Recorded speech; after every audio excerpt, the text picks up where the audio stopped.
Bom dia. Bom dia, Ricardo Rosanova. Bom dia, participantes. É um prazer abrir o último dia. Temos uma agenda aí de slots pela manhã e pela tarde. A gente começa essa manhã falando de uma pesquisa sempre realizada entre IBRE e Deloitte. O tema dessa pesquisa feita esse ano é RI como guardião no valor das organizações. Vamos falar bastante de valor aí na próxima hora, que a gente tem abordado bastante também no evento como um todo. Para fazer uma história curta aí, falando um pouco desde a minha chegada ao RI, o ano foi 2007, isso é bastante perceptível quanto a RI tem que se adaptar. Então, nesse pequeno lapso de tempo, dentro de uma história maior de mercado de capitais brasileiro, a gente pôde presenciar bastante evoluções e mudanças, seja de mercado, seja dentro das companhias, o que faz com que a RI tenha sempre que estar se adaptando. Né? Acho que a gente teve pelo menos uns 3 ou 4 grandes eventos de mercado e companhias sempre passando por altos e baixos que demanda resiliência de RIs. A conjuntura de mudanças que tem acontecido, em especial nesse ano de 2020, são bastante pronunciadas e vêm de diversos lados. A gente também viu isso ao longo do evento de hoje. Falamos de uma ascensão de assuntos ESG, falamos de também um protagonismo maior de pessoas físicas, LGPD, trabalho remoto e as dinâmicas que a gente tem hoje de relacionamento com o mercado. Acho que tudo isso está abordado nessa pesquisa que a gente fez com bastante maestria esse ano com o nosso parceiro Deloitte. A gente tem a oportunidade agora de olhar um pouco do que os RIs estão passando aqui no presente para projetar o nosso futuro enquanto relação com investidores e ferramentas de trabalho. Essa pesquisa chega na 13ª edição, é um painel quase que cativo aí, por mais de uma década nesse evento, geralmente bastante elogiado. Eu agradeço novamente, Ricardo, o Ronaldo Fragoso, sócio da Deloitte, que nos ajudou na pesquisa, e ao Rogério Santana, diretor de relacionamento com empresas e assets da B3, que também foi RI e vai contribuir para a discussão desse painel. Eu faço somente uma abertura rápida para depois passar a palavra ao Ronaldo. A gente tem um pouco da definição desse painel como aumento da demanda por informações tempestivas e de qualidade estimula o RI e que o RI exerça de forma ainda mais decisiva a sua capacidade de responder de forma rápida, assertiva e estratégica aos investidores. Ronaldo, acho que você tem mais informações que eu, gostaria que você compartilhasse com o nosso público, para na sequência a gente fazer um debate seguido de perguntas e respostas da audiência. Obrigado pela disponibilidade. Tá bom. Bom, Bruno, bom dia, Rogério, bom dia a todos, muito obrigado aí pelo convite, mais uma vez, em parceria com o IBRE e a Deloitte na apresentação dessa pesquisa. Eu não sei, Bruno, se vocês podem botar a pesquisa já para apresentar, mas enquanto eu vou só fazendo uma consideração, isso, muito obrigado. Acho que o objetivo aqui dessa pesquisa, e o importante que ela conseguiu capturar, foi o momento que a gente está vivendo em relação à crise do Covid e as mudanças que, de certa forma, já vinham sendo feitas pelos RIs, na questão do atendimento, nível de informação, velocidade, a gente já vinha vendo nos anos anteriores, mas isso se acentuou muito agora, nesse ano, principalmente após a crise. Então, nós vamos mostrar um pouquinho os resultados, mas acho que, basicamente, o que a gente está tendo é um aprendizado, que todos nós, né, em função da crise, estamos aprendendo um pouco a lidar com essa questão do trabalho remoto, mas o nível de informação, a qualidade, acho que tudo isso acabou sendo refletido nessa pesquisa. Então, mais uma vez, obrigado a todos os participantes, aos patrocinadores e, mais uma vez, ao convite do IBRE, aí, dessa parceria de longo prazo que a gente tem juntamente com a Deloitte. Pode passar, por favor? Aqui só um pouquinho do escopo da pesquisa, né? Então, nós tivemos 63 empresas participantes, né? 75% delas são maiores do que, com faturamento maior do que 500 milhões, e 60% são executivos ou C-level em relação a isso, né? 70% listadas em bolsa. Isso é só para dar um pequeno panorama de quem que a gente perguntou e o período também foi entre junho e julho, ou seja, capturou exatamente o meio da crise, né? Lembrando que a crise começou em 11 de março, com a decretação da pandemia, nós já estamos aí há quase 6 meses do início da crise, então ela pegou exatamente no meio da percepção, da perspectiva dos RIs, né, em relação ao que a crise estava trazendo. Pode passar, por favor. Aqui acho que é o primeiro grande constatação, né, quer dizer, da crise, ela trouxe para dentro dos RIs e para o mercado como um todo uma aceleração da necessidade de informações e da qualidade, já que as pessoas estavam realmente muito mais ávidas por informações em função da crise, porque ela queria entender o que estava acontecendo com as empresas, qual que eram as perspectivas, quais eram os maiores impactos ou não, mas fez com que os RIs tivessem que atender essas novas demandas e a esse volume de informações de uma maneira mais rápida e, logicamente, com a mesma estrutura, até porque não teria tido tempo de mudar significativamente, mas ele teve que fazer uso, ou teve que colocar em prática algumas coisas que já estavam pensadas anteriormente para poder atender essa demanda, né? Então, essas soluções tecnológicas de atendimento, elas acabaram ajudando nesse volume maior, né? Lembrando também que nos últimos 2 anos, ou seja, de 2018 para cá, a gente mais que dobrou o volume de investidores na Bolsa. Então, isso também aumentou ainda mais o volume de necessidades, né? Então, acho que esse é o principal aspecto aí que a gente capturou na pesquisa. Vamos ver alguns dados, mas essa necessidade de informações cada vez mais rápidas e com uma qualidade, com nível de especificidade de análise, fez com que, de fato, os RIs tivessem que aumentar ainda mais o seu tipo de atendimento, né? E aí não tem como não fazer isso com o uso de tecnologia e também com uma mudança na forma ou na qualidade da informação a ser prestada. Pode passar, por favor. Então, aqui, eu acho que alguns aspectos também que a gente capturou, né? Por exemplo, essa necessidade essa incerteza que trouxe a crise, fez com que o tipo de informação e a obtenção dela numa velocidade muito maior, já que nesse tempo de incerteza existia algumas questões que diferentes empresas, em diferentes setores, estavam reagindo de maneira diferente. Então, por exemplo, empresas do setor do agronegócio tinham uma diferença muito grande, por exemplo, de empresas do setor de varejo e assim por diante, setor de telecom, por exemplo, também se destacando positivamente em contrapartida ao setor de serviço. Então, isso fez com que a necessidade e a velocidade para essas informações fossem muito maior. E a gente tinha uma quantidade de pessoas muito mais conectada e por muito mais tempo. Então, essa busca de informações fez com que o RI, de fato, buscasse atender essa quantidade maior de usuários e também uma necessidade muito maior de informações e tipos de reporte, né? Então, os novos formatos de reporte também, e essa questão de como tratar com os novos investidores também foi muito destacado. Além do que, a questão de os planos de crise e as informações referentes a como é que as empresas estavam tratando na questão da contingência foram informações muito procuradas pelos investidores. Além, logicamente, de que as informações financeiras sempre são a base das informações procuradas pelos investidores, mas informações, como a gente viu também, de gestão de risco, continuidade e reações das empresas a esse momento, e muitas vezes até dia a dia, também foram base dessas identificações a partir dos RIs.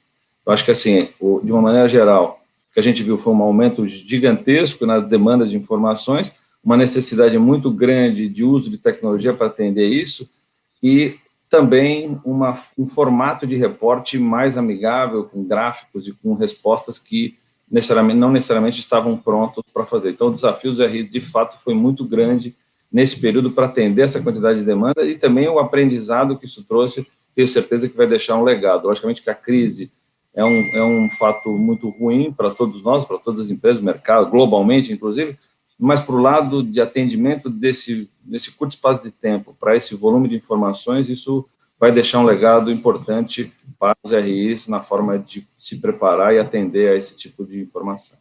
Pode passar, por favor.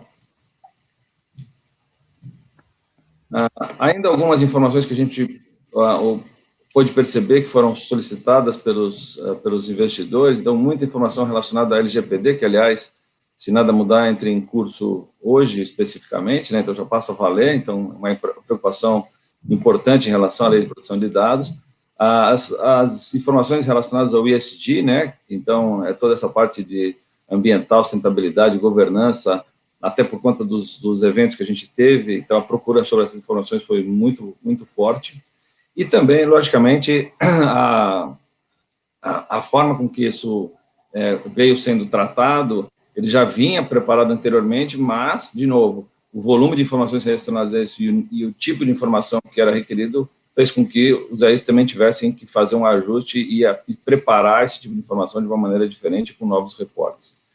Outro aspecto importante é que, como eu comentei, né, você teve uma entrada de mais de 1 milhão de investidores já em 2020, né, então isso também, por si só, já traria um aumento de demanda de informações, mas, juntamente com a crise, isso juntou, exponencializou, como a gente chama na parte digital, né, exponencializou a necessidade de informações e o atendimento desses usuários. E isso, sem o uso de tecnologia, sem o atendimento de uma maneira até virtual, isso seria impossível para esse tipo de necessidade, né? Então, acho que agora, de fato, que já vinha sendo preparado com as necessidades de inteligência artificial, chatbot, analytics, as ferramentas que interagem com o investidor, tudo isso agora se tornou obrigatório nesse nível de atendimento.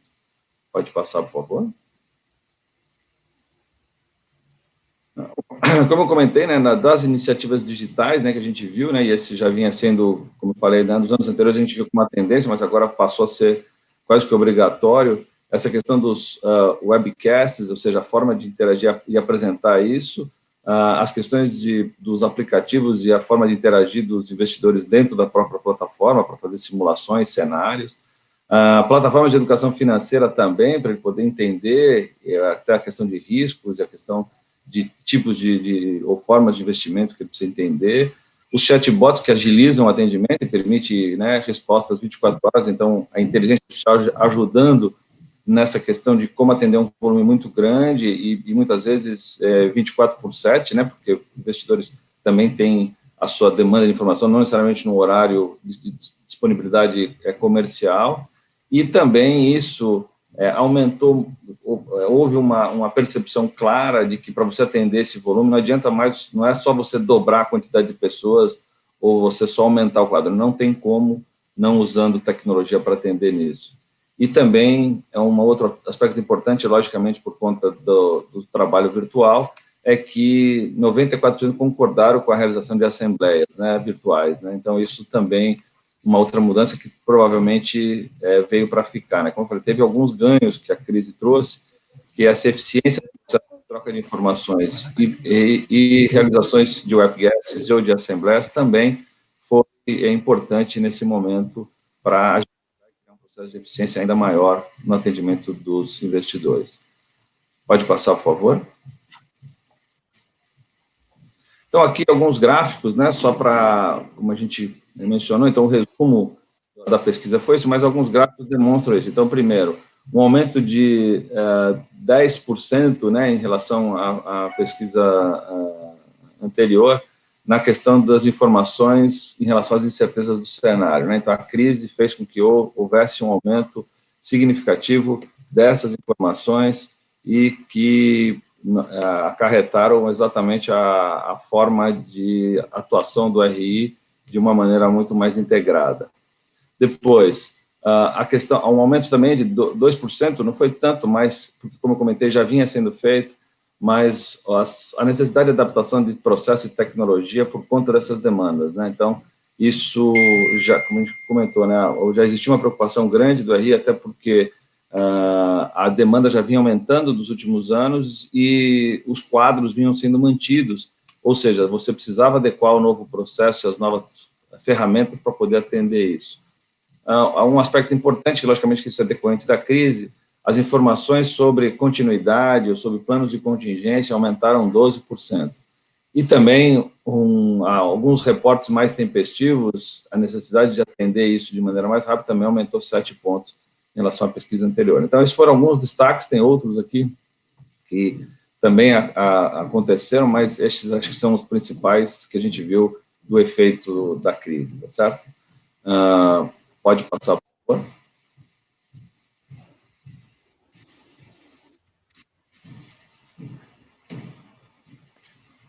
Outro aspecto que a gente viu também, que a questão, principalmente, né, os efeitos que a crise trouxe, que, né, se a gente lembrar, agora nós voltamos aí na casa dos 100 mil pontos, mas logo na crise a gente chegou a próximo de 60 mil pontos, né, então quase 40%, 50% de desvalorização, então tinha uma preocupação muito grande com a questão de preservação de valor, então uma necessidade de comunicação direta com os investidores, né? Então, que já vinha sendo feita antes da crise, mas que tem que ser mantida e ainda aprimorada, né? Então, aí com 87% em relação a isso. Depois, esse aumento, mas uma preocupação grande com as políticas de ESG, né? Então, isso também, acho que é um outro aspecto que a gente viu, de novo, né? São práticas que já vinham, mas os RIs ficaram muito mais atentos a isso, poderia repercutir num impacto, numa destruição de valor, né, vamos chamar assim, né, nesse tipo de divulgação, e lembrando que a velocidade, principalmente agora,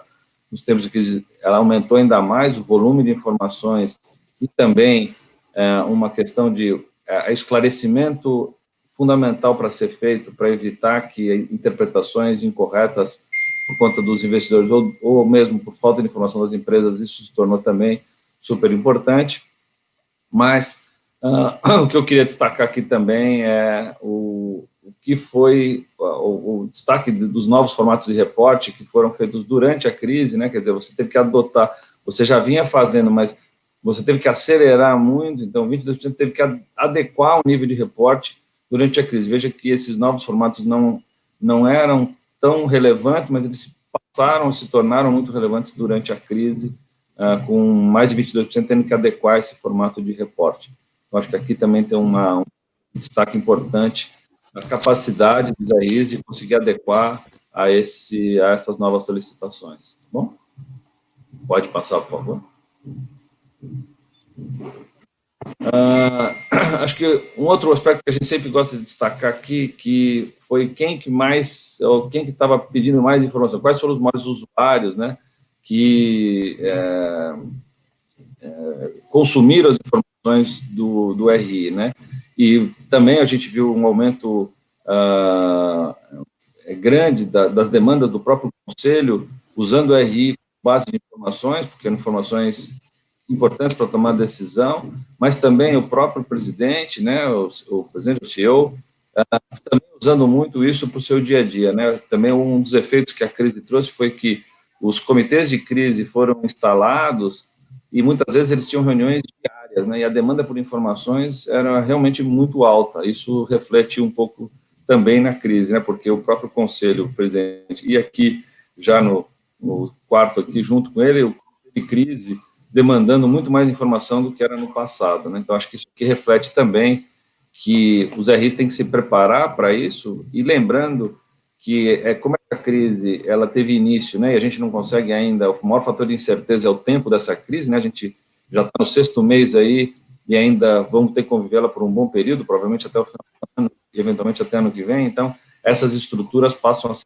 permanentes de demanda de informação, tanto o conselho, o CEO e os próprios comitês vão manter esse tipo de demanda de informações, e o RI tem um papel fundamental na adequação e prover esse tipo de informação para essas áreas, além de outras áreas que também passaram a solicitar esse tipo de informação, né? Então, a própria diretoria em níveis executivos começaram também a demandar mais informações sobre isso. Então, acho que isso aqui é um reflexo que não só o aumento externo, mas também internamente a demanda por informações do RI aumentou significativamente para esse momento da crise e a necessidade de decisão de uma maneira muito mais rápida. O fluxo de decisão de informação se tornou realmente muito maior nessa fase da crise. E, pelo que a gente está vendo, tenderá a se manter nesse patamar, né? Então, esse é o desafio de manter o que os RIs conseguiram responder na crise e manter isso depois, porque essa estrutura deverá se tornar ainda permanente, pelo menos pelo que a gente tem visto até agora. Pode passar, por favor.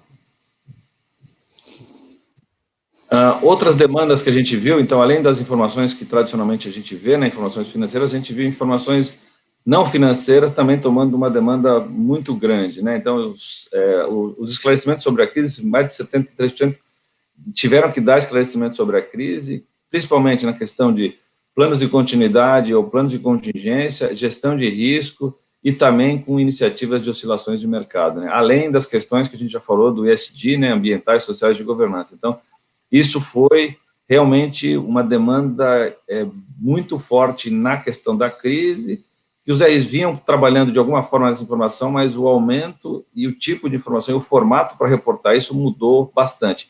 E, de novo, volto a dizer, essa questão ela deve permanecer, porque essas estruturas dentro das empresas e dos próprios investidores vão se tornar, provavelmente, aí por um bom tempo, já que a gente não tem uma perspectiva de retorno tão próxima nas atividades no mesmo formato anterior à crise. Então, a gente vai conviver com a crise, mais uma vez, provavelmente para este e o próximo ano ainda, em boa parte. Então, essas informações vão permanecer no dia a dia dos RIs. Pode passar, por favor. Outras ações aí que foram realizadas, né, mas que, de uma certa forma, tiveram um reflexo maior, foram, como eu falei já, a adequação LGPD com 48% e aos indicadores do ESG, e que foram também decorrentes de algumas situações que aconteceram no Brasil, aconteceram globalmente, e que fizeram com que as empresas dessem um foco para a adequação dos indicadores do ESG, mas também a preparação de reportes relacionados a isso. Então, esses dois destaques, acho que ganharam forma e, de uma certa forma, eram necessários, porque o que a gente está vendo é, de fato, o ESG aí, o ESG não, o próprio LGPD já valendo a partir disso, certo? Então, acho que esses dois aí, em 19, tiveram efeito, mas que estão sendo utilizados bastante agora em 2020 também. Pode passar, por favor?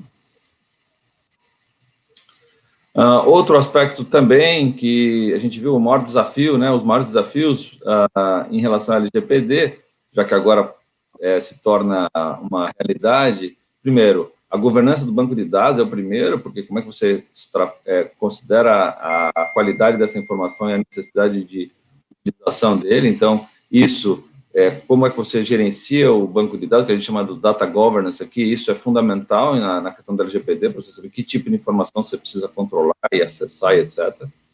A garantia da privacidade de dados, né, logicamente, porque isso está incluído na própria legislação, os próprios fornecedores adaptados à lei e alguns aspectos também de que a interpretação disso, o aspecto regulatório, também fundamental. Então, esses 4 primeiros aí, eu acho que são os maiores destaques, mas quase 50% aí realizaram alguma adequação em relação ao LGPD já no ano passado, né? Então, isso agora realmente vai ser botado em prática, todas essas medidas que foram feitas por conta dessa nova legislação.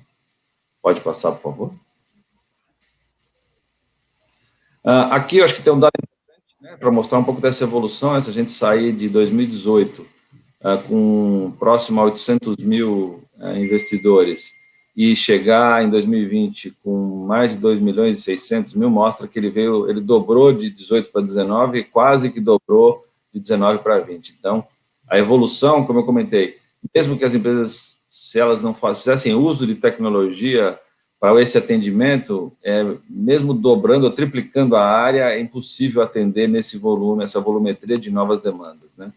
Então, acho que isso aqui é um reflexo do porquê que os RIs, juntamente com a qualificação do time do RI, juntamente com o uso de tecnologia e alguns processos novos e alguns formatos novos de reporte, foram tão importantes já nesse último ano e se acentuaram necessariamente agora durante a crise, né? Então, acho que esse é o reflexo primário, né? O volume de investidores e a quantidade de informações estão refletidas aqui nessa evolução dos investidores aí nos últimos 2 anos, né? E é só o crescimento também de investidores de pessoa física, então mais de 68% tiveram aumento de investidores na sua base, e também a entrada e a importância da preservação do valor aí através dos pequenos investidores, né? Então, acho que isso mostra um pouquinho do que a gente ouve de reflexo na parte anterior da pesquisa. Pode passar, por favor. Outro aspecto é que as práticas, né, para aproximação com os investidores também utilizadas, né, que um dos destaques foi também a concordância na realização de assembleias virtuais, mas a realização dos Investor Days, né, acho que isso também aumentou, e-mails, e websites do RI também, os webcasts, logicamente, decorrendo da situação atual, sem dúvida nenhuma, e algumas diminuições de outros por conta também do que a crise trouxe, a necessidade de usar isso muito mais virtual, as assembleias, webinars, informações disponíveis, etc., trouxeram também essa modificação como forma de aproximação com os investidores, né? Quanto maior o nível de informação, maior a qualidade, a disponibilidade, mais também o investidor se sente atendido nesse momento, né? Acho que isso a gente vai ver, a gente deverá acelerar ainda mais nos próximos meses, ou inquestionavelmente nos próximos anos, essas mudanças vão se acentuar também. Pode passar, por favor. Então, aqui só, acho que já estamos chegando próximo do final, também para a gente debater um pouquinho, mas acho que aqui algumas habilidades do RI do futuro, né, que a gente perguntou também. Então, nessa questão, acho que, como eu comentei, né, é muito destacada a questão da agilidade e a assertividade de resposta, então, com 79%, dado que essa demanda aumentou muito, então os RIs perceberam que esse tipo de habilidade se tornou fundamental, né? Uma visão estratégica, logicamente, essa mudança do perfil do investidor e o tipo de informação solicitada também fez com que o RI tornasse uma função, além do conhecimento financeiro que ele já carrega, mas ele com uma necessidade de visão estratégica maior, e principalmente nesses momentos de crise em que você tem que ver situações como cenários, mudança de mercado, evolução de aspectos globais, outros aspectos tão relevantes quanto as informações financeiras, né? Então, acho que esse também é um destaque do que são essas habilidades necessárias.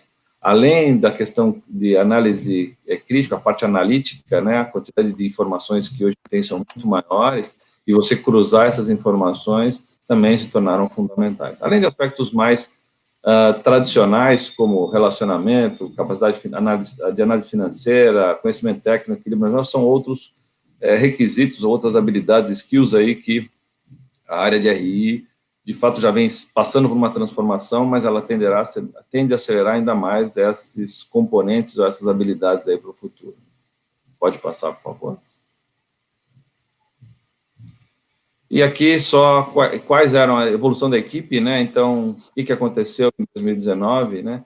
Então, você vê que é uma parcela razoável, 25% em 19, né? Isso pode ter mudado um pouco agora, nesses ajustes, mas a gente acredita que ainda deve ter sido muito mais entre esse aumento aí que foi de 25%, não deve ter se mantido em 2020, mas sim uma manutenção, que é o que a gente tem visto aí na maioria das empresas, 65% mantiveram. Então, alguns ajustes que foram feitos aí, e até as medidas do governo, com a medida provisória aí de flexibilização, ajudaram também a que não houvesse nível de redução muito significativo. Vamos ver isso mais para frente, como que realmente se comportaram aí as áreas de RI, se houve alguma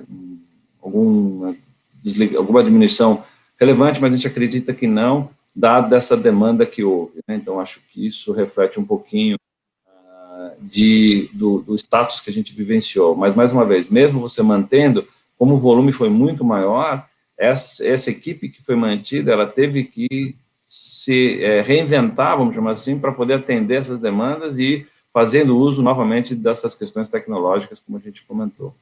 Essa aqui é só uma questão de como é que as áreas que o RI cuida, além do RI, muitas vezes a maioria ainda permanece com finanças. Então, vejam que essa tendência que vem mudando, mas ainda é muito relevante, o RI está junto com finanças, mas outras áreas começam a se destacar também do RI, como, além das questões de contabilidade e controladoria, mas, por exemplo, fusões e aquisições, governança, planejamento estratégico e também sustentabilidade começa a aparecer aí junto com o RI, já que essa é uma demanda clara do ponto de vista de mercado, como a gente viu nas questões anteriores. Pode passar, por favor.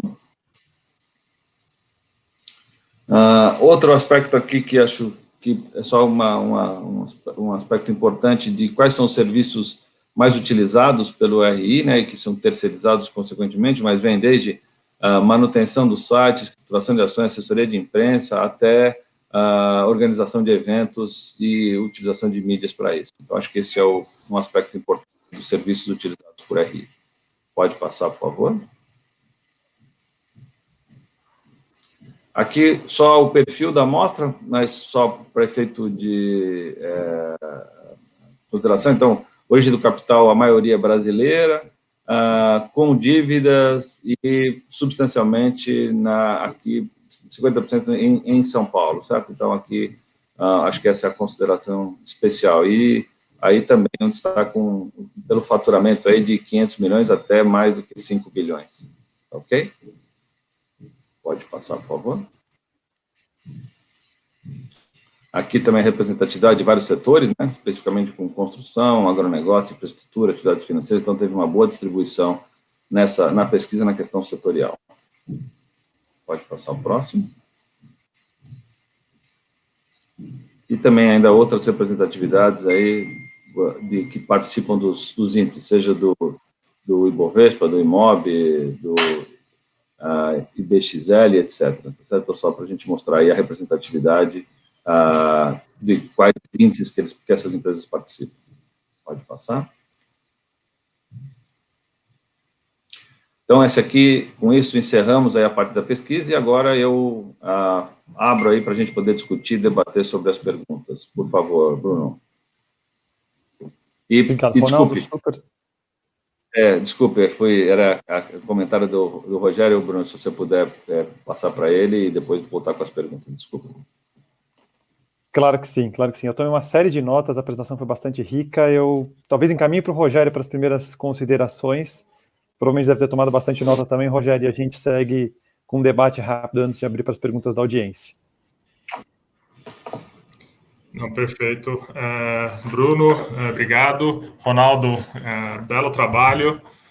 Acho que tem bastante informação rica aqui para a gente discutir, para a gente analisar e com certeza reflete bem qual é o desafio que o RI sempre teve e quais são os novos desafios que surgiram nesse contexto, né?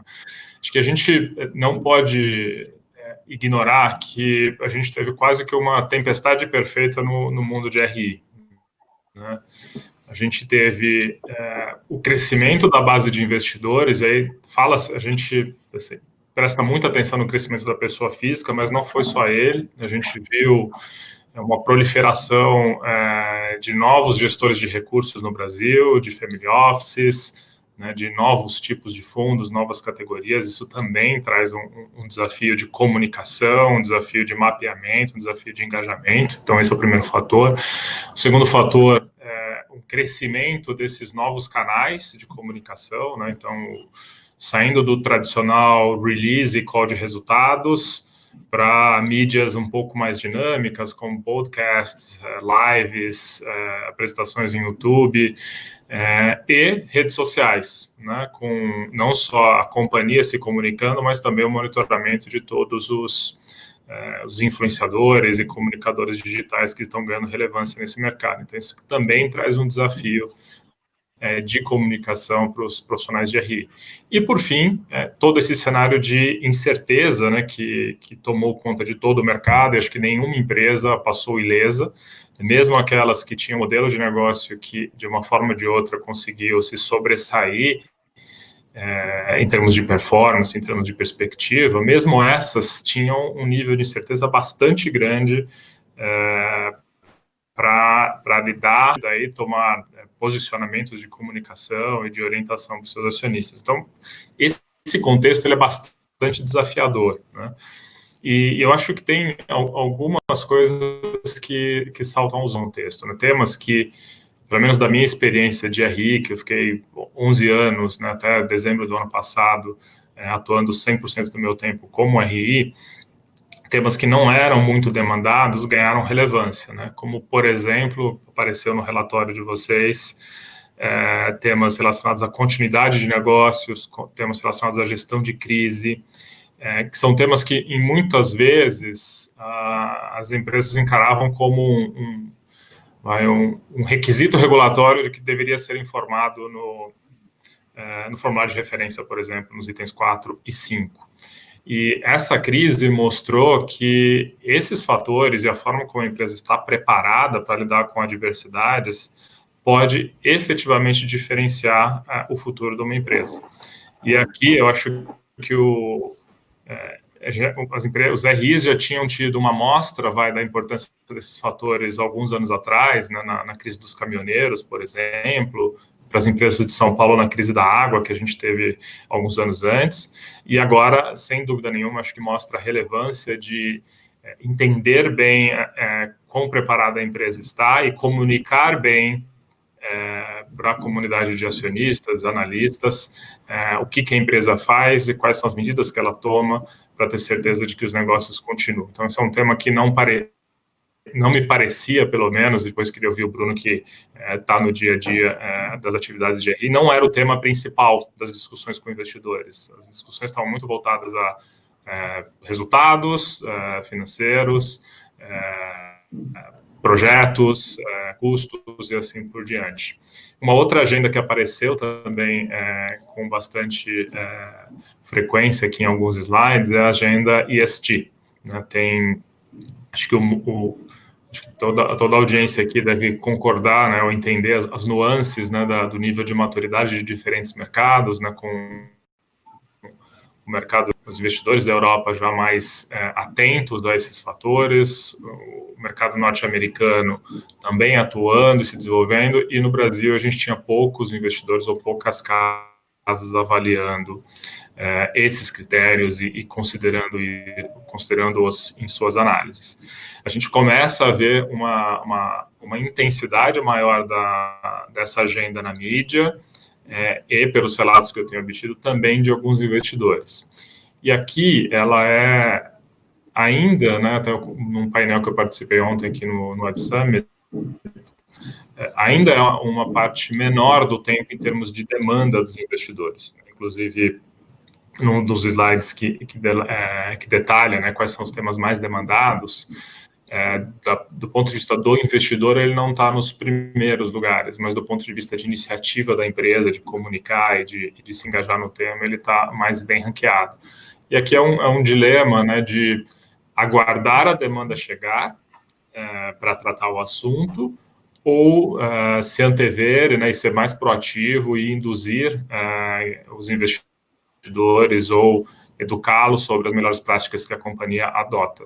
Acho que me parece que essa é uma agenda que veio para ficar, e aí aqui é uma nova realidade de não tratar mais essa agenda como uma agenda paralela à agenda de negócios. Então, tem a gestão do negócio, né, resultado, projeto, custo, pessoas, e eu tenho a agenda ESG. Os investidores não vão querer mais ver essas coisas de maneira separada, isso tem que ser uma coisa só. Como que a estratégia de negócio permeia a estratégia ESG, e a estratégia ESG faz parte da estratégia de negócios, o que a empresa está fazendo para sair do momento do lugar que ela está hoje e se movimentar para um lugar melhor no futuro. Acho que uma outra coisa que também me chamou a atenção na pesquisa está relacionada ao envio de informações, né? Que fatores tiveram um aumento de intensidade ou que destinos, né, ou stakeholders demandaram mais informações da companhia. E aqui achei muito interessante que dos 9 temas ou 9 stakeholders, né, 6 deles são internos. Né, e a gente tem acho que é uma visão mais simplista do RI, que é o profissional que leva informações da empresa para os investidores e para analistas. E a gente viu aqui que dos 9 stakeholders citados, 6 deles estão dentro da companhia, ou é o conselho, ou é a diretoria, ou o time de gestão de crises, time de continuidade, áreas operacionais e assim por diante. Então, acho que ressalta a importância que o RI tem em trazer os feedbacks, trazer a percepção do mercado, trazer as iniciativas de outras empresas do mesmo setor ou de setores diferentes para dentro da companhia e municiar a gestão, municiar a administração, municiar as áreas de negócios com com ideias, com feedbacks, com percepções. Acho que aqui também me chamou bastante a atenção que o fluxo que mais ganhou intensidade foi o fluxo de trazer informações para dentro da companhia. Um outro ponto aqui que acho que é bastante relevante, né, eu já mencionei ele, está relacionado ao monitoramento dos diferentes canais ou meios onde investidores e analistas falam sobre a empresa. A gente tem aqui, tradicionalmente, o acompanhamento dos relatórios do sell-side, que as empresas recebem e atuam na educação dos analistas. A gente tem as interações com o buy-side. Já existia, na verdade, sempre existiu um outro canal, um outro lugar de discussões onde as empresas não têm tanta visibilidade, que são os calls das mesas de operações, os calls de estratégia, mandando comprar, mandando vender, que normalmente são recomendações mais privadas e nem sempre as empresas têm acesso a isso. E agora você tem um aumento da intensidade das discussões em rede social, das opiniões dos influenciadores. Acho que todos os RIs aqui devem perceber a relevância dos grupos de WhatsApp, né? Um tema que nunca foi relevante nas discussões de RI. De repente, um primeiro investidor liga e naquela semana você vai receber dezenas de ligações sobre o mesmo tema, porque muito provavelmente todos eles estão no mesmo grupo de WhatsApp, né? Que eu estou falando dos investidores institucionais. Então, como lidar com isso? Como atuar? E acho que é um caminho que várias empresas estão aprendendo, né, a trilhar. Como se expor em mídias sociais, utilizar esses canais para informar o investidor, mas não necessariamente para debater e responder perguntas. Outras empresas já estão fazendo as duas coisas. Como utilizar os influenciadores. E aí aqui sempre fazer a análise, né, a ponderação de prós e contras, porque quanto mais você se expõe em mídia tradicional ou nessas redes sociais, você tem o ônus e você tem o ônus, né? Então, no momento bom, maior visibilidade, no momento não tão bom, mais críticas, mais perguntas, e aí como, acho que o desafio aqui do RI é ajudar a administração a pensar na melhor estratégia e administrar a ansiedade de uma comunicação ou de perguntas ou de críticas que surgem em redes sociais. Quando a gente está falando de relatórios do sell-side, né, de conversas com investidores por telefone, reuniões e conferências, são discussões mais contidas, que não estão no grande público. Mas quando a gente vai para essas novas mídias, você está falando de informações públicas que se assemelham ao que a gente tinha até há pouco tempo, continua tendo, na verdade, né, na mídia tradicional de jornais e portais, e assim por diante. Então, acho que aqui é um grande desafio, né, aprender a lidar, entender quais são os influenciadores que fazem um bom trabalho, quais são as casas de research independente que fazem um bom trabalho, e entender e aceitar que essa é a nova realidade. Eles são importantes na comunicação com os investidores, e seria bastante relevante saber aproveitá-los, saber utilizá-los e saber se beneficiar da propagação de informações que eles conseguem proporcionar para a companhia. Então, aqui eu acho que são alguns destaques, eu vou parar por aqui, acho que vale a pena a gente ir para um debate mais das perguntas da audiência. Obrigado, Rogério, muito obrigado. A parte talvez mais rica desse painel é a gente tangibilizar em actionables, em coisas que os RIs podem fazer e implementar. Então, obrigado por essa leitura prática da aplicação da pesquisa e das conclusões que a gente teve há pouco. No tocante aí a informações operacionais, que você comentou que tem entrado bastante na agenda, eu também vi com bastante satisfação empresas que tinham um discurso, as empresas tradicionalmente têm um discurso um pouco mais financeiro, a gente viu elas adotando discursos operacionais, entendendo cadeia de suprimentos, ou entendendo como é que talvez o mercado externo ou a importação de um insumo pode impactar as vendas delas aqui no Brasil. Então, assim, tudo ficou mais complexo e eu acho que isso veio para o bem. Eu concordo com o SG, não queria ser muito extenso aqui na colocação justamente para a gente promover o debate, mas me chamou bastante atenção, Ronaldo, uma das conclusões, assim como o Rogério ficou surpreso, de que o público interno tem demandado bastante, isso a gente também sente na companhia que eu estou e também nas demais que a gente conversa. É impressionante o fluxo de informações de fora para dentro, que o volume que cresceu nesses últimos tempos, nas últimas semanas. Para adicionar também um ponto tocando isso e que beneficia tanto o público interno e externo, a gente falou um pouco de tempestividade na resposta, mas pensando de uma maneira um pouco mais estruturante, estar com as informações públicas bastante atuais é super importante, não só no momento de crise. E aí eu pontuaria o papel de um relato integrado ou de um relatório de sustentabilidade, um relatório anual, seja lá como você quiser chamar. Tá? Então, eu tenho falado com algumas empresas, algumas fizeram esse documento pela primeira vez esse ano, outras estão pensando em fazer para ano que vem. Recentemente, semana passada, eu tive com uma companhia de Minas Gerais falando exatamente sobre isso.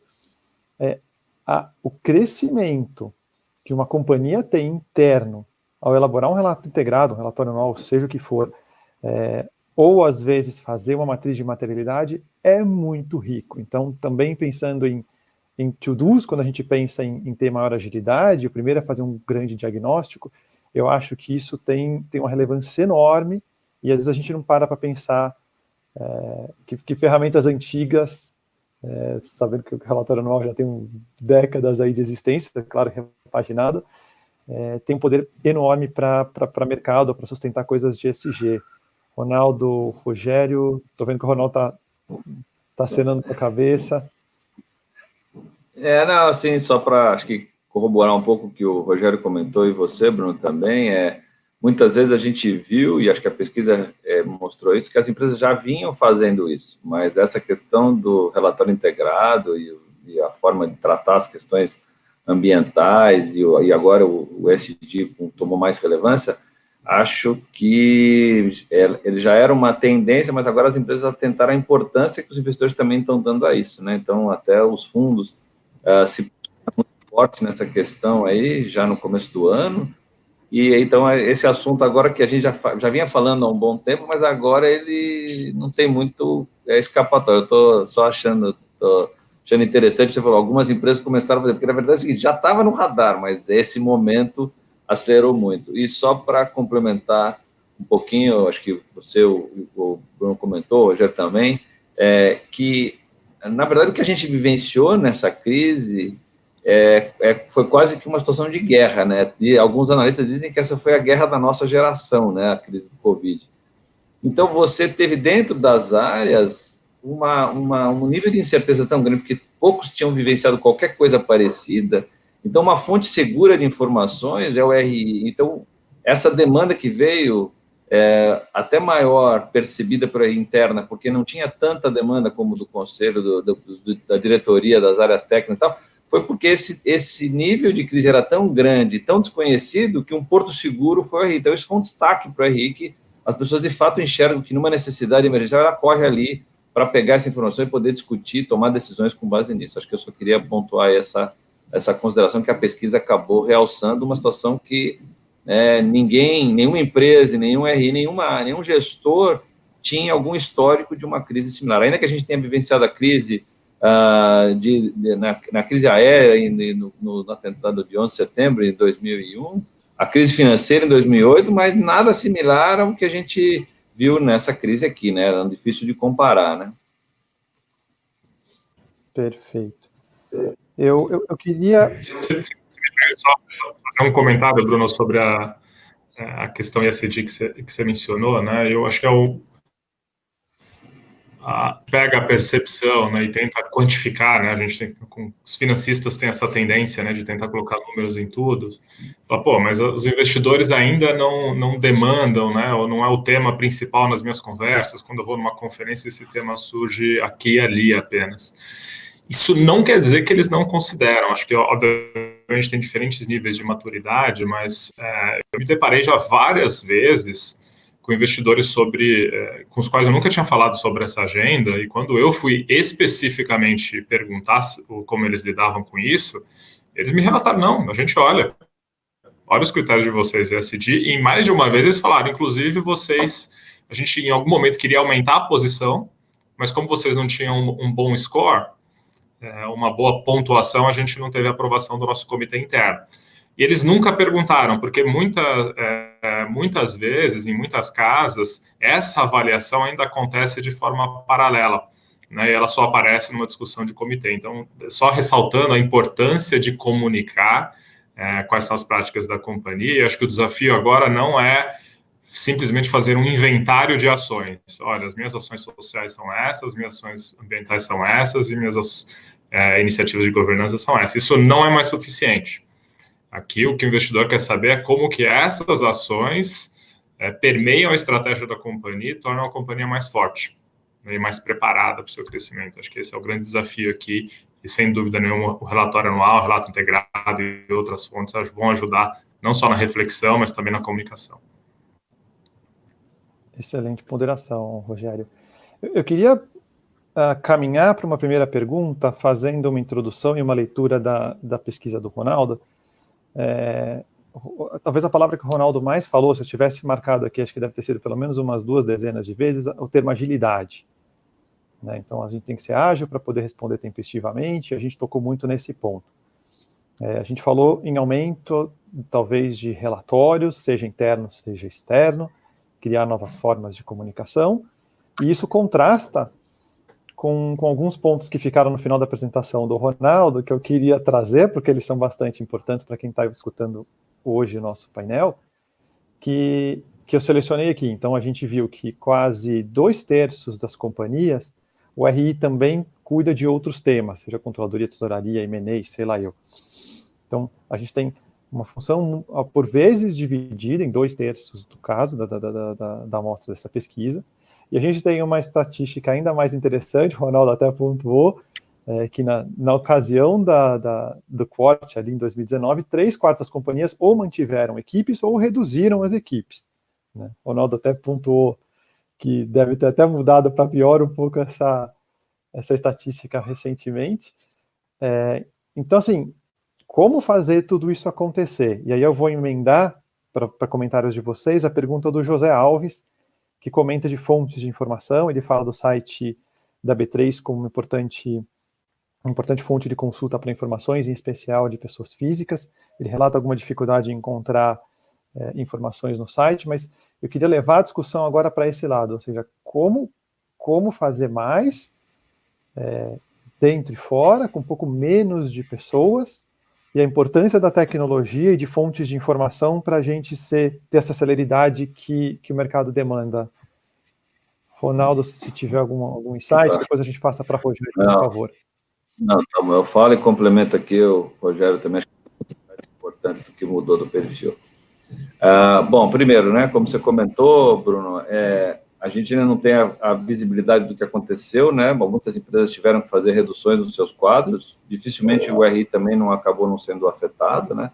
E o que nos permite concluir que nesse atendimento de demanda e para esse volume só tem uma saída, que é o uso de tecnologia, né? Se você tem um volume muito maior de necessidade de informações e você muitas vezes tem o mesmo quadro ou até um quadro menor, você só consegue fazendo isso se você tiver algumas tecnologias disponíveis que ajudem as áreas. Mas mais do que isso, porque não adianta só você adotar a tecnologia, né? Isso a gente fala bastante, que o uso pelo uso ou a adoção, ela muitas vezes não funciona e pode até atrapalhar. Então, o processo interno de atendimento dessas informações, para que você possa dar a informação de qualidade, dar na velocidade necessária do que o investidor precisa, você precisa adequar os processos de entendimento e recepção dessas necessidades, e aí sim adequar qual é a melhor tecnologia, né? Então, e eu estou reforçando isso porque a tecnologia por si, ela não vai resolver o problema, mas ela pode ser um grande aliado das áreas de RI, no sentido de que tipo de carência de informação ele tem, ou como ele está tendo alguma dificuldade de atender, e agora, assim, tanto o público externo como o público interno, e que tipo de forma de utilização e desses reportes que precisam ser preparados e a forma de agilizar isso para atender, né? Eu acho que essa é uma realidade que os RIs já vinham enfrentando, né? Então, nos anos anteriores, a gente também viu essa questão de que poucos eram os quadros que aumentaram, a maioria foi dado de manutenção da estrutura, mas uma demanda muito maior, né? Então, acho que o segredo aí é você ajustar o fluxo de informações dos formatos de reporte a qual tecnologia ou quais tecnologias você precisa para atender isso. E só para complementar e passar para o Rogério, eu acho que um aprendizado também que os RIs estão tendo é que essa questão dessas informações e a velocidade que as mídias sociais trouxeram na disseminação obrigou a RI a ter uma cautela, um cuidado do tipo de informação que é prestada e a forma de fazer isso, que não adianta só, como eu falei, não adianta só colocar a informação lá, porque isso pode ter uma repercussão rapidamente muito negativa. Tem os dois lados, né? Tem uma coisa que pode ser muito boa, mas você também tem o risco de uma divulgação incorreta ou indevida também gerar um problema muito grave, tá certo? Então, acho que isso é o efeito primordial dessa questão de como é que você balanceia a questão do tipo de informação e a tecnologia necessária, mas sem dúvida nenhuma, sem a tecnologia você não consegue ter essa agilidade e essa qualidade das informações. Rogério, por favor. Acho que vou começar do todo e depois eu vou falar especificamente das ações da B3 aqui nesse sentido. Tá? Acho que mídias, as novas formas de comunicação são uma realidade. Acho que nenhum RI consegue mais ou conseguirá fazer um bom trabalho e atingir um público cada vez maior utilizando apenas as ferramentas tradicionais, né, de release e call de resultados. Então, webcastings, lives, gravação de vídeo, disponibilização de conteúdo, rever um pouco o formato dos conteúdos atuais. Então, ontem, no outro painel que eu estava, falou-se muito disso, né? Ainda há muita comunicação que tem um caráter muito técnico ou muito defensivo. Obviamente que é importante preservar a companhia e não assumir compromissos que não podem ser assumidos ou que não estão previstos em regra, mas a comunicação não pode ser uma comunicação defensiva apenas. Ela tem que ser uma comunicação que efetivamente informa e esclarece o investidor, e hoje o investidor ele é diverso, né? Tem pessoas com mais conhecimento, menos conhecimento do negócio, do setor, da companhia ou daquele conceito específico. Então, acho que sim, é importante usar com a ponderação e assegurar que a mesma informação, o mesmo tom esteja presente em todas as peças, em todos os lugares onde a companhia se comunica. E esse é um desafio novo, né? Porque quanto mais lugares onde a informação sobre a empresa está disponível, porque o RI está atuando, maior o desafio de assegurar que todas essas informações estão consistentes e você está entregando dados, informações e posições da companhia de maneira equânime para todos os públicos, seja em fóruns privados, seja em fóruns públicos. Então, acho que esse aqui é um desafio importante e isso vai ser fundamental para dar maior agilidade e escalabilidade para os times de RI, utilizar essas mídias ao seu favor. Com relação às informações que a B3 disponibiliza, a gente tem consciência de que a gente tem bastante espaço para avançar e para ajudar na comunicação no meio desse processo de expansão do mercado brasileiro. Acho que a gente tem o nosso site institucional que está passando por uma reformulação. A gente teve uma primeira grande etapa de juntar os conteúdos das duas empresas que originaram a B3, né, a BMF Bovespa no mercado de bolsa e a CETIP no mercado de balcão. Então, a gente consolidou esses conteúdos e agora a gente está numa etapa de reformular a estrutura do site, reformular o tipo de informação que está disponível, e a gente tem conteúdo mais amigável, mais acessível, mais completo mais para frente. Mas não apenas o site institucional está passando por uma reformulação, mas a gente também está investindo em 2 outros canais. O que a gente conhecia como SEI, né, o canal eletrônico do investidor, vai passar a se chamar B3 Investidor, que é uma área logada, onde os investidores têm acesso a todas as suas posições, né, informações sobre suas posições. A gente quer incorporar esse canal com informações sobre proventos, histórico de proventos e quem sabe, que é algo que a gente está avaliando, também permitir que as empresas, por meio desse canal, disponibilizem informações para os seus investidores. Então, é algo que pode ser bastante relevante na comunicação direta com a pessoa física, principalmente. E, por fim, o terceiro canal é um hub educacional, onde, junto com vários parceiros, a gente tem tentado trazer conteúdos educacionais para diferentes níveis de conhecimento de investidores. Então, aqui é uma outra linha de atuação que a gente está avançando. Ótimo, muito obrigado. Eu vou endereçar a próxima pergunta, da Laura Maia. Ela pergunta do impacto do crescimento do número de CPFs na base acionária, na escrituração. Esse ponto a gente acabou vendo com certo cuidado no IBRE, né? Claro que o crescimento do número de CPFs na Bolsa, aí entre 2,5 e 3 milhões atualmente, ele pesa nos serviços de escrituração. Esses serviços, eles usualmente tendem a ter uma precificação em cima do número de transações ou no número de CPFs dentro da base. Então, isso tem produzido um impacto significativo nas companhias no tocante à despesa, custo, né? Então, se por um lado a gente comemora muito uma entrada de pessoas físicas, quando a gente olha o efeito disso especificamente nas companhias, isso pode se traduzir num aumento de custo. O IBRE acabou avaliando isso recentemente, acho que foi em março, acho que foi em abril, se eu não me engano, a gente fez, inclusive, uma carta para os serviços de escriturações, sensibilizando um pouco do tema, né? A gente tem hoje as bases crescendo a uma velocidade muitíssimo maior do que as receitas das companhias, o que faz com que o peso de escrituração dentro do pool de despesas cresça razoavelmente. Essa carta está até disponível, Laura e demais. Se vocês quiserem, é só pedir, escrever um e-mail para o IBRE e a gente compartilha com vocês, se for isso, se for um objeto a gente deixou disponível como objeto de suporte para uma eventual negociação das companhias. Então, assim, há um efeito, claro, um efeito positivo, de novo, de uma diversificação de base, porém, para as companhias também isso vem acompanhado de um aumento de despesas.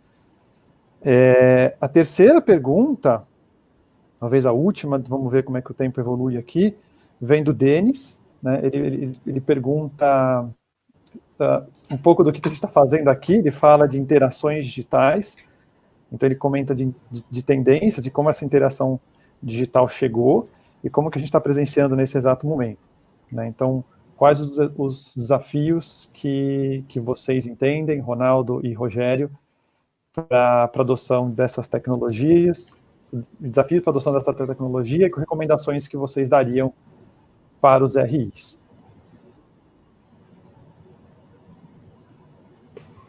Começar, Ronaldo? Quer que eu comece? Posso falar assim, não tem problema não. Bom, primeiro obrigado a pergunta. Que a gente tem visto, primeiro, que a multiplicação dessas tecnologias hoje, né, através de webinars, lives, conferências, etc., isso é inquestionavelmente a tendência, e ela não vai mudar, pelo contrário, ela vai ampliar e ela vai se sofisticar ainda mais, né? Então, essas tecnologias estão vindo aí, seja 5G, dimensionamento de novas ferramentas, quer dizer, a multiplicação de ferramentas de comunicação, como a gente viu, seja com Zoom, com Google, com outras tecnologias que interagem tanto com os participantes e tal, cada vez vai ser maior, a gente vai ver isso, um incremento muito maior. A preocupação que fica aqui, eu acho que recentemente, acho que a própria CVM soltou uma regulamentação de participação de empresas de capital aberto em lives e as preocupações com informações decorrentes disso, é que você tem que ter o cuidado de como você está dando informações em tempo real, essas informações têm um impacto muito significativo de acordo com a forma que você dá essa informação.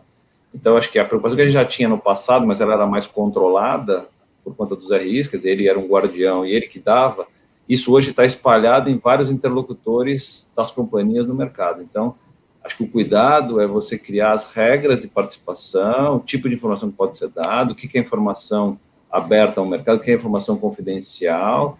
Esses cuidados que a gente já via dentro das companhias, principalmente das empresas de capital aberto, porque elas já têm esse histórico, mas a gente tem que pensar que isso disseminou de uma forma tão grande que é muito difícil você não tem mais, os RIs não vão ter mais esse controle centralizado. Então, você tem que normatizar, criar políticas, conscientizar, treinar os gestores para tipo de informação que ele pode, como ele pode dar, porque essa realidade passou a ser agora o nosso dia a dia. Então, a gente vê inúmeros casos de lives, webs, com participação de executivos de empresas de capital aberto e que tem que ter o cuidado que tipo de informação e como ele pode dar. Então, acho que não adianta a gente ir contra essa tendência, essa tecnologia, querer centralizar tudo, né, que não vai dar, mas o RI pode ser um grande influenciador, aí sim, ele, para dentro da companhia, de que tipo de informação, como pode ser, em que momento, o que pode, o que não pode, e esse processo também é um processo de aculturamento, de treinamento interno para a companhia. E o próprio RI também já se acostumar a essa diversidade de tecnologias e como é que ele vai lidar com isso ao longo do tempo. Acho que essa preparação ela é importante e necessária para os RIs estarem atentos a que tipo de ferramenta utilizar. Qual é a mais, volta na questão de tecnologia, porque não são todas as tecnologias que são necessárias para todas as empresas, mas muitas delas são muito úteis, principalmente essas agora que nós estamos utilizando para fazer os webinars, as conferências, porque elas têm muita interatividade e são muito úteis para as empresas e para os investidores. Então, acho que é meu ponto de atenção. Rogério, por favor.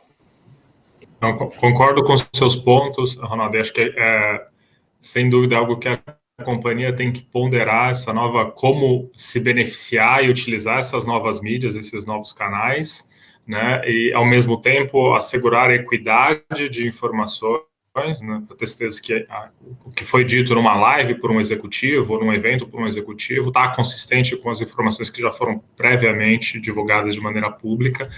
Esse é um desafio, né, com essa intensidade de comunicação na qual a gente vive hoje. Sem dúvida nenhuma, o RI tem um papel importante aqui a ocupar na educação dos executivos, dos demais porta-vozes da companhia sobre as melhores práticas, sobre o que pode ser feito, sobre o que pode ser dito e o que não pode ser dito. Acho que aqui é uma nova realidade, né, que está se comprovando assim, bastante intensa e contra a qual acho que não faz muito sentido lutar contra, né? A ideia não é vedar ou impedir que os executivos se comuniquem, e sim educá-los e falar da importância de ter uma comunicação única ou um discurso único dentro da companhia. Agora, eu queria trazer um ponto aqui, que a gente fala muito das novas mídias, das novas formas de comunicação, mas acho que tem muito ganho que pode ser obtido com as comunicações tradicionais, né? Então, vou pensar numa live, vou pensar em um podcast. Ótimo, vamos fazer isso, mas também é importante olhar com um olhar crítico para o release da companhia, né? Então, faz sentido ter um release de 15 páginas, sendo que você consegue resumir tudo o que aconteceu no trimestre em um podcast de 2 minutos, de 3 minutos? Será que não dá para ter uma comunicação mais assertiva, menos técnica, menos defensiva, e mais específica nos pontos que são relevantes, ajudando o investidor a entender o que ele precisa olhar dentro do resultado da companhia? Então, acho que tem bastante ganho nessas coisas, que elas não estou dizendo que uma coisa é excludente à outra, mas acho que elas se complementam. E release, site de RI, relatório anual, são todas peças tradicionais que elas não estão obsoletas, elas continuam sendo muito relevantes. E pode haver espaço para melhoria aqui, e sem dúvida, se elas melhorarem, avançarem, qualquer outra comunicação vai ser complementar, vai ser positiva. Brilhante, ótimo comentário, Ronaldo, brilhante comentário, Rogério. Eu compartilho demais dessa sua visão. O que a gente vê as companhias, e eu estou passando isso na minha companhia, retomando agora, fazendo um rápido catch-up aí para a gente encerrar o painel dos temas que foram discutidos, né? Se a gente precisa de agilidade, a gente tem restrição de pessoas e a gente tem aumento de velocidade de prestação de informações dentro e fora, a tecnologia ajuda, fontes de informação são essenciais, né? Você ter tudo na mão, um canal de informações, seja P3, sejam outros prestadores de informação ou de serviço que possam ajudar a gente a responder mais rápido. E aí o terceiro ponto, você tocou muito bem, Rogério, a questão de revisar práticas antigas, né? Então, melhorar um pouco o disclosure, talvez você não abrir um novo relatório, mas você melhorar o anterior, você ter menos peças para produzir, menos peças produzidas implicam em menos peças sujeitas à aprovação e um processo de construção interna e validação interno.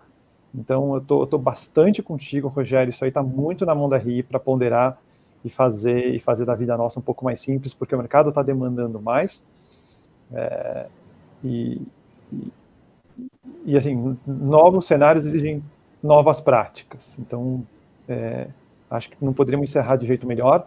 Eu agradeço demais, Rogério Santana, demais, Ronaldo Fragoso, pelas informações, pelo excelente debate.